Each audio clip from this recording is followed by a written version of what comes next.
Scott, it looks like things are heating up, buddy. It is Grand Theft Auto 6 release date is actually targeting a February 2025 date. This is going to be interesting. We've got a couple things to get into here, but Michael Heritage has this covered over at PSU. The Grand Theft Auto 6 release date is reportedly being lined up for February 2025, according to the same source that was on the money about the game's debut trailer. Jarl of Rivia claims that GTA 6 will be released in the first quarter of 2025, which puts it out between January and March. It adds to the game's launch being lined up for maybe January or February. Meanwhile, another leaker claims that GTA 6 will be released on Tuesday, February 18th, 2025. He previously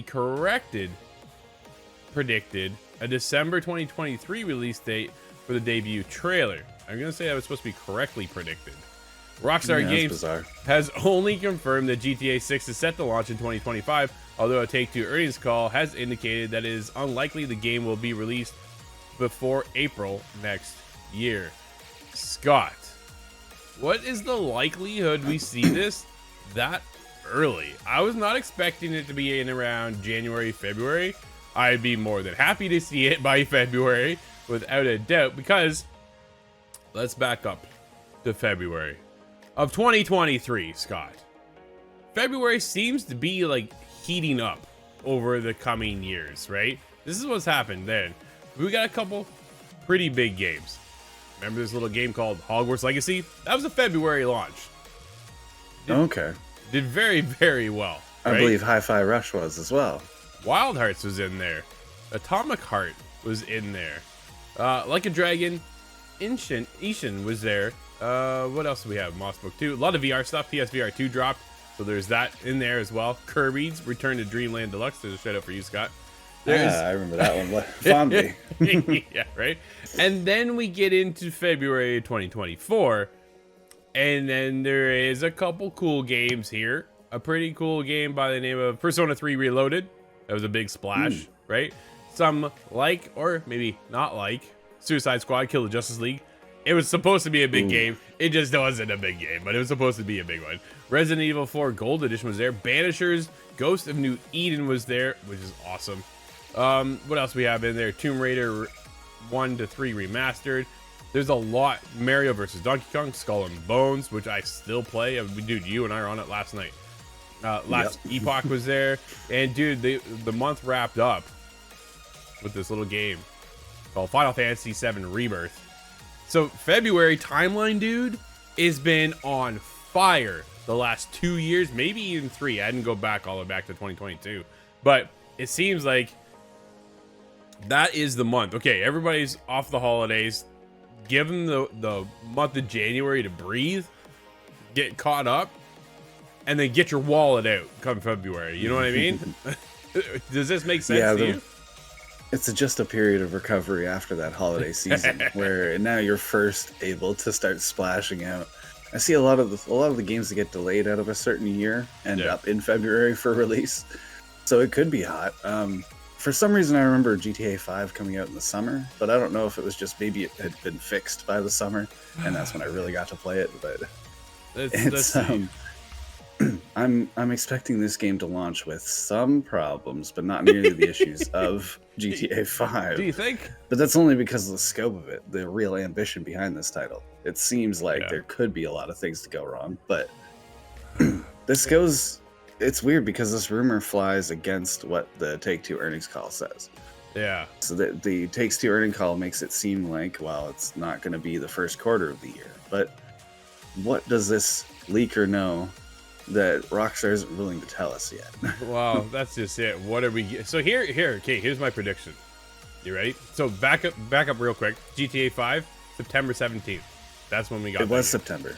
September 17th, 2013. Scott, here we are. 11 years. It'll be 12 years later by the time we get GTA 6. 12 years. Why? Because GTA Online continues to dominate and just makes a truckload of money. They just back that up every month, and the big old dump truck just dips in and he goes, and then there's Rockstar's cash. Thank you for coming out. Right? Like it is insane. Yeah, a new yacht rolls into the harbor every couple days. Man, I can't believe that game. And yo, there's a new piece of DLC. There's content just added to the online, the chicken farming thing. I'm like, yo, I want to check that out. My brother played it. He says it's great. And it is funny. I'm like, of course it's funny. Man, dude, we got to get back in. It's something we have to do for sure. But I'm so looking forward now. I just want to get into GTA 6, right? And I know I'm not alone in this. Like, it'll be 12 years by the time we get there. But here's what happens. Because this is how they lined up GTA 5. So, they say it's not coming in the first quarter.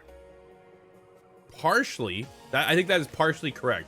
I think what is coming in the first quarter is the main game, with then the online component coming after. That's what's coming. That's a good point.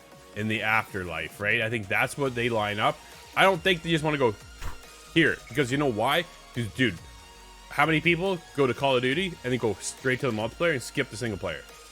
Rockstar does not want that to happen, and Rockstar can hold back the online for as long as they want until everybody is satisfied with playing the single player game. Because I was talking to my son, I'm like, dude, you get in GTA 6? He goes, yeah. I'm like, I know. I figured you would be. So am I. So, but he goes, I just want the multiplayer. He doesn't, no interest in the single player whatsoever. I'm like, dude, none at all. You're gonna probably miss out on one of the most incredible stories. Like, that's really just not whatever. I'm like, don't be so dumb. Okay. Don't be so dumb. I'm gonna have to slap him around and tell him to get back into the game. He goes, I played Spider-Man 2, which was a great story, wasn't it? He goes, yeah. I said, I know. So you should play. Okay, maybe, he says. I was just like, come on. What are you doing to me? Come on, you gotta play this. It's I think that's how they do it. I think they drop it in 2 parts. Do you think they drop it in 2 parts, or did we get it all as a package on day one? Because over the past, right, when you get into the Halo, dude, piecemealed out, didn't go very well. Everything lately that kind of starts to break up the game, the format that we've been so used to, hurts the outcome of the game. Overwatch 2, there's a whole other roller coaster to get into there. These are freemium examples, though, of what I'll call freemium. Yeah, fair enough. Whereas Rockstar's I think different. Rockstar is different, but I think GTA 5 was such a learning experience. The way that online was rolled out just was absolutely broken for months and months, to the point where I have loose memory of when that game actually released because of that. Yep. And I think that's probably what they'll do just because of that first day issue. Get the game out, get all these sales, get everybody super psyched on it. And hey, we're turning on the online in segments for North America is coming up next week, and then Europe after that. I think they're really going to have to be careful, because if go look at the trailer if you want to see how many people are interested in GTA. Yeah. This could be one of the biggest sales, biggest games, biggest cultural touchstones in my living memory. Absolutely. Since Halo 3. It's gonna be so huge. So also in February this year, dude, Helldivers 2 dropped, which took the world by storm. Next year in February, it's gonna be a whole different conversation if GTA 6 drops, right? Everybody's gonna be on it. So I think what they want to do too, right, so that they can get an idea of server capacity, is sell the base game, see how many people buy it on day one, and be ready to go, okay, these people here are already playing the game. Chances are 99% of them, including us, will jump over to the online component, and then there's gonna be another influx of online players only. So this is a good way to not come out day one and go, oh man, and fall into that Helldivers 2 scenario of going, we didn't anticipate all these people. We got to put a cap on the servers, right? Instead, they've got millions of servers set up, ready to go. That way, when people dive in on day one, we're not getting the GTA Online experience we got when it first launched. Everybody trying to get on, and nobody can play it, right? Like, it was so broken. And I think they learned a lot coming off of that, and how to formulate into the next online GTA Online 2.0 or whatever they're going to call it, right? And it's going to be probably the biggest monumental experience game of any generation. Like, dude, I can't anticipate a bigger game. I really can't think of anything that is this big. Zelda, Tears of the Kingdom, huge. Breath of the Wild, huge. Mario, huge. There's other games too. God of War Ragnarok, huge. Spider-Man 2, huge. Dude, nothing will compare to this. Nothing. No, this is definitely going to be the largest thing ever. I'm thinking the release date might already be spread because of the PC version. I don't think we're getting PC version day one with the consoles. So I think that might be another milestone to kind of tie the online coming to life at that time. Isn't it? Maybe the game comes out 8 months later. All right, we're ready to turn it online and buy on PC now. Do you think they wait 8 months to turn on the online component? Because a lot of us will be starving by then. We'll be playing GTA 6 base game for years to come, and then you'll hear about, dude, people are still playing Red Dead and popping new stuff all the time. And they're still in GTA 5 playing and popping. I'm like, whoa, man, I didn't know that you could do that. And that GTA 6 component will continue to happen for decades, right? But then people will just go point A to point B, finish the game, and then you go, okay, where's the online? And I don't think Rockstar wants to miss that opportunity. How far along do they wait from going to base game to online? Is it a month, 3 months, 6 months, a year? What are your thoughts? Yeah, I'm thinking probably about 6 months. I think if you wait longer than 6 months, it becomes an issue.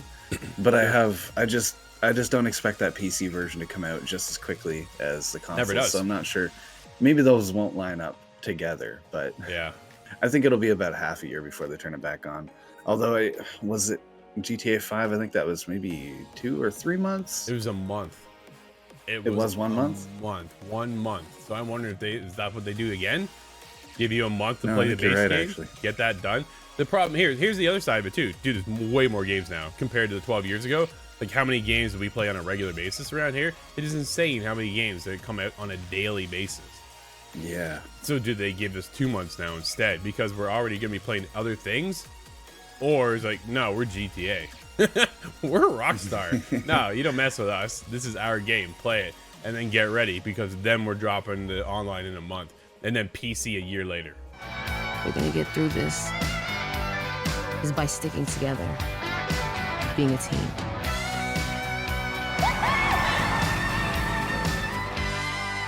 Trust? Trust.